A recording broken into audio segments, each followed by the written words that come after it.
Hello दोस्तों, let's do Hindi के commerce section में आपका स्वागत है। अगर अब तक आपने हमारे चैनल को सब्सक्राइब नहीं किया है तो अभी कर लीजिए। हमारे ये वीडियोस कोर्सेज फॉर्म में भी अवेलेबल है, तो आप उन्हें हमारी वेबसाइट www.letsdo.com पर चेक कर सकते हैं। तो चलिए शुरू करते हैं आज के सेशन के साथ। जैसे कि हमने फर्स्ट सेशन में देखा, अकाउंटेंसी में रिकॉर्ड्स रखना क्यों इम्पोर्टेंट होता है। अब हमारे फ्रेंड पीटर को अकाउंट्स के डिफरेंट टर्मिनोलॉजीज पता है, जो हमने हमारे सेकेंड सेशन में देखी।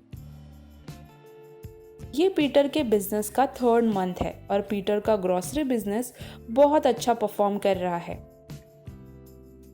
पीटर अपने बिजनेस को मैनेज करने के लिए अकाउंट्स को डिटेल्स में सीखना चाहता है। तो हम इस सेशन में बेसिक अकाउंटिंग कॉन्सेप्ट्स और उसके प्रिंसिपल्स लर्न करेंगे, जिसकी हेल्प से हम अकाउंट्स के रिकॉर्ड्स को और भी सिस्टमैटिक मैनर में बना सकते हैं।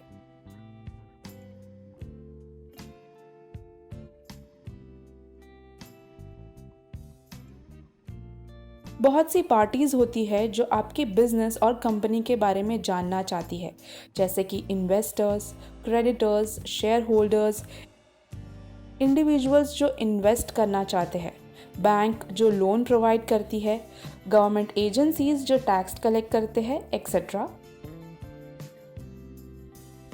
इसका मतलब बिजनेस के अकाउंट सिर्फ कंपनी के लिए नहीं होते हैं।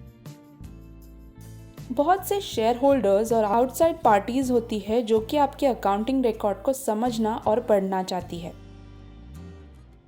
अभी मान लीजिए कि ये पर्सन रिप्रेजेंट करता है आउटसाइड पार्टीज को।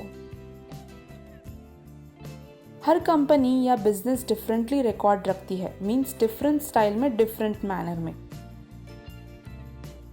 किसी भी पर्सन को अकाउंटिंग रिपोर्ट को समझना बहुत ही डिफिकल्ट होता है, बट कुछ गाइडलाइंस और रूल्स के हेल्प से ये इजी हो सकता है, जिससे हर कोई अकाउंटिंग रिपोर्ट को इजीली मेंटेन कर सकता है, राइट?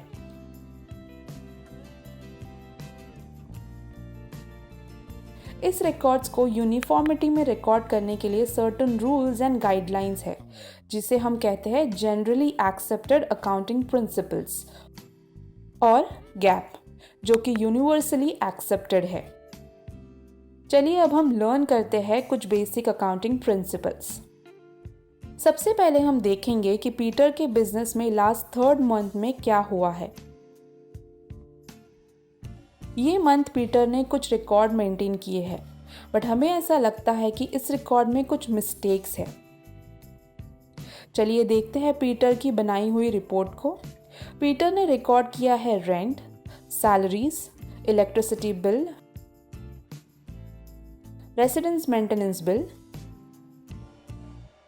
पीटर ने जो वॉशिंग मशीन परचेज की थी उसे भी रिकॉर्ड किया है। क्या हम रेसिडेंस मेंटेनेंस बिल को बिजनेस एक्सपेंस कंसिडर करेंगे? और जो वॉशिंग मशीन पीटर ने पर्सनल यूज के लिए ली थी, यह उसने बिजनेस के एसेट अकाउंट में रिकॉर्ड किया है, तो जिससे हमें ये पता चलता है कि ये अकाउंटिंग ट्रीटमेंट रॉन्ग है। ये बिजनेस के करंट स्टेट ऑफ अफेयर्स के अकॉर्डिंग पॉसिबल नहीं है।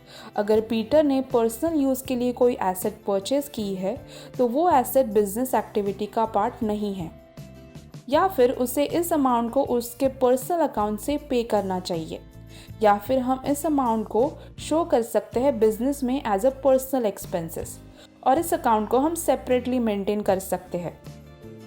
बेसिकली ओनर के सारे पर्सनल मैटर्स को बिजनेस से सेपरेट रखा जाता है। इस टाइप के कॉन्सेप्ट को अकाउंट्स में एंटिटी कॉन्सेप्ट कहते हैं।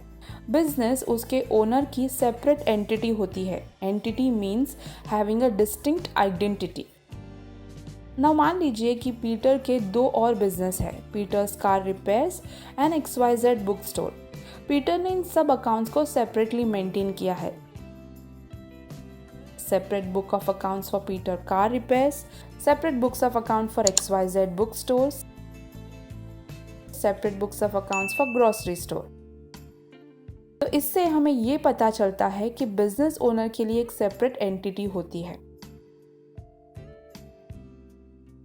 कई बार हमने बिजनेस के ओनर्स चेंज होते हुए भी देखे हैं। हमने ये भी देखा है कि ओनर्स अपनी ओनरशिप अपने चिल्ड्रन या किसी भी अदर पर्सन को ट्रांसफ़र करते हैं। लेकिन क्या कंपनी क्लोज होती है? नहीं। बिजनेस या कंपनी हमेशा उसी प्लेस पर होती है क्योंकि उसकी खुद की आइडेंटिटी होती है, जिससे ओनर की डेथ या इंसैनिटी होने की वजह से बिजनेस को कंटिन्यू करने से कोई इफेक्ट नहीं होता है। तो बिजनेस हमेशा इंडिपेंडेंट होता है। इसके 2 सेपरेट एंटिटीज होती है, जिससे हम एंटिटी कॉन्सेप्ट कहते हैं। चलिए अब हम देखते हैं आगे क्या हुआ। पीटर ने परचेज किया है ग्रॉसरी वेइंग मशीन 2000 में, जो कि उसके बिजनेस को बेनिफिट्स दे सकता है 10 इयर्स के लिए। तो हम ये 2000 को कंसिडर करेंगे as a expense for current year. हर बिजनेस चाहता है कि वो कंटिन्यू रहे, क्योंकि जब कोई बिजनेस स्टार्ट करता है तो उनका इंटेंशन ये होता है कि वो बिजनेस बहुत ज़्यादा लॉन्ग टर्म के लिए चले। जैसे कि हम जानते हैं कि ये बिजनेस लॉन्ग टर्म तक परफॉर्म करेगा।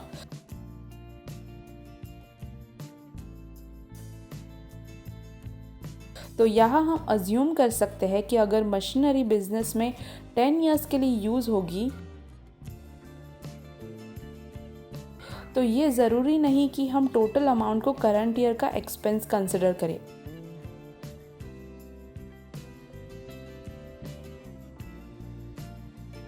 इस मशीनरी का एंटायर कॉस्ट स्प्लिट होगा 10 इयर्स में।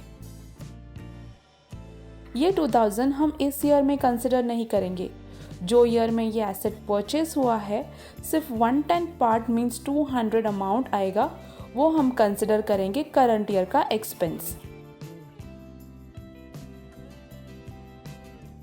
एंड आफ्टर दैट हम 1800 को कंसिडर करेंगे एज एन एसेट, क्योंकि ये वेइंग मशीन बिजनेस के लिए एसेट है और ये लॉन्ग पीरियड के लिए यूज होने वाली है।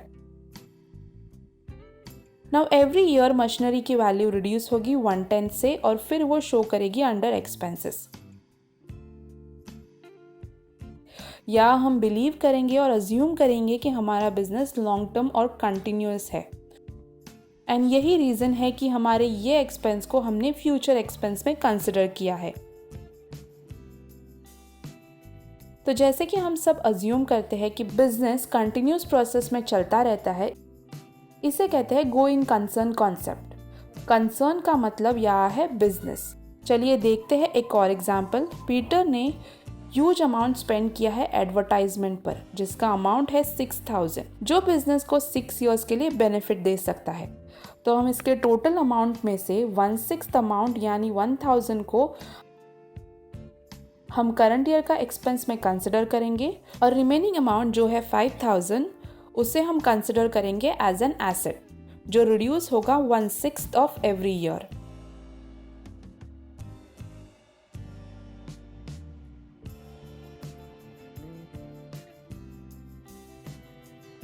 क्या कोई बैंक किसी बिजनेस को लॉन्ग टर्म लोन देगा अगर उसने अपने रिकॉर्ड्स में ये मेंशन किया है कि वो बिजनेस सिर्फ एक डेफिनाइट पीरियड के लिए चलेगा? इस केस में बैंक शायद लोन ना भी दे।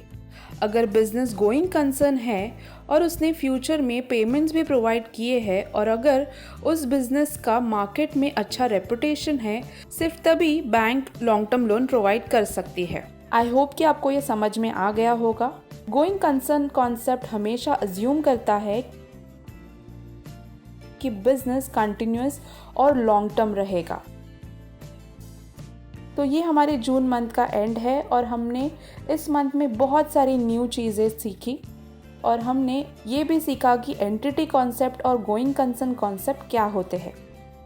हम वापस आएंगे और पीटर का ग्रॉसरी स्टोर का ऑपरेशन देखेंगे जुलाई मंथ में और लर्न करेंगे कुछ और अकाउंटिंग प्रिंसिपल हमारे नेक्स्ट सेशन में। तो उसके लिए हमारे चैनल पर बने रहिए और ऐसे और भी वीडियोस के लिए हमारे चैनल को सब्सक्राइब करना ना भूलें। तब तक के लिए धन्यवाद।